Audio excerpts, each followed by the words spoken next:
ഈ ഒരു ഫ്രോക്ക് നിങ്ങൾ മറന്നു, നമ്മൾ കുറേ മുന്നേ ചെയ്തിട്ട് വൈറലായ ഒരു ഫ്രോക്കാണ്. ടൂലി ഫ്ലവർ വരുന്ന ഒരു പിങ്ക് കളർ വരുന്ന ഒരു ഫ്രോക്ക്. ഇതിൻ്റെ ഡീറ്റെയിൽ ആയിട്ട് കട്ടിങ് ആൻഡ് സ്റ്റിച്ചിങ് വീഡിയോ ഞാൻ അപ്ലോഡ് ചെയ്തിട്ടുണ്ട് കേട്ടോ. ഞാൻ എൻ്റെ യൂട്യൂബ് സ്റ്റാർട്ട് ചെയ്ത ആ ഒരു ഇടയായിട്ട് ഞാൻ വീഡിയോ ഇട്ടിട്ടുണ്ടായിരുന്നു, ലോങ് വീഡിയോ. ഞാൻ ഫസ്റ്റ് ആയിട്ട് ചെയ്യുന്നതായതുകൊണ്ടും എനിക്ക് വലിയ ഐഡിയ ഇല്ലാത്തതുകൊണ്ടും അതിൻ്റെതായിട്ടുള്ള പോരായ്മകൾ ഉണ്ടായിരുന്നു. പിന്നെ കുറെ കാണുന്നവർക്കൊന്നും മനസ്സിലാവുകയും ചെയ്തിട്ടുണ്ടായിരുന്നില്ല. അപ്പോൾ ഇതിൽ ഞാൻ ഡീറ്റെയിൽ ആയിട്ട് സ്ലീവ് ഒക്കെ എങ്ങനെ ചെയ്യാമെന്ന് കറക്റ്റായിട്ട് ഞാൻ പറയുന്നുണ്ട്. ലോങ് വീഡിയോ ഞാൻ അപ്ലോഡ് ചെയ്തിട്ടുണ്ട്, അതൊന്ന് കണ്ടു നോക്കൂ കേട്ടോ. ഇതിൻ്റെ ലെയർ ചെയ്യുന്നത് ഒന്ന് ശ്രദ്ധിച്ചാൽ മതി, ബാക്കിയുള്ളവർക്ക് ഭയങ്കര സിമ്പിളായിട്ട് ചെയ്യാൻ വേണ്ടി പറ്റുന്നതേ ഉള്ളൂ. ഇതിൽ ഞാൻ യൂസ് ചെയ്തിട്ടുള്ള ജിമ്മിച്ചു ഫാബ്രിക്കാണ്. അതിൻ്റെ ഡീറ്റെയിൽസും കാര്യങ്ങളൊക്കെ ഞാൻ ആ ഒരു വീഡിയോയിൽ പറയുന്നുണ്ട്.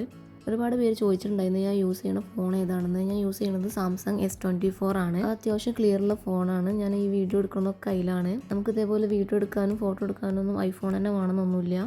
നിങ്ങളുടെ കയ്യിലുള്ള ഫോൺ ഏതാണോ അതിൽ നിങ്ങൾ നല്ല ക്വാളിറ്റിയിൽ വീഡിയോ ഫോട്ടോസും എടുത്താൽ മതി. ഇനി നമുക്കിതിൻ്റെ ഫൈനൽ ലുക്ക് കാണണ്ടേ. ഈ ഒരു ഫ്രോക്ക് എനിക്ക് വേറൊരു കളറിൽ ചെയ്യണമെന്നുണ്ട്. അപ്പോൾ ഇത് ഏത് കളറിൽ ചെയ്യാനാണ് ഭംഗി ഉണ്ടാവുക എന്നുള്ളതൊന്ന് കമൻറ്റ് ചെയ്യും കേട്ടോ. പിന്നെ ഞാൻ സ്റ്റിച്ചിങ് സ്റ്റാർട്ട് ചെയ്ത മുതൽ ഞാൻ യൂസ് ചെയ്യുന്ന കുറച്ച് പ്രൊഡക്റ്റ് ഉണ്ട്. അത് ഞാൻ ഇവിടെ ടാഗ് ചെയ്ത് കൊടുക്കുക. നിങ്ങൾക്ക് അതിൽ എന്തെങ്കിലും വേണമെന്നുണ്ടെങ്കിൽ അത് ക്ലിക്ക് ചെയ്തിട്ട് നിങ്ങൾക്ക് പർച്ചേസ് ചെയ്യാവുന്നതാണ്.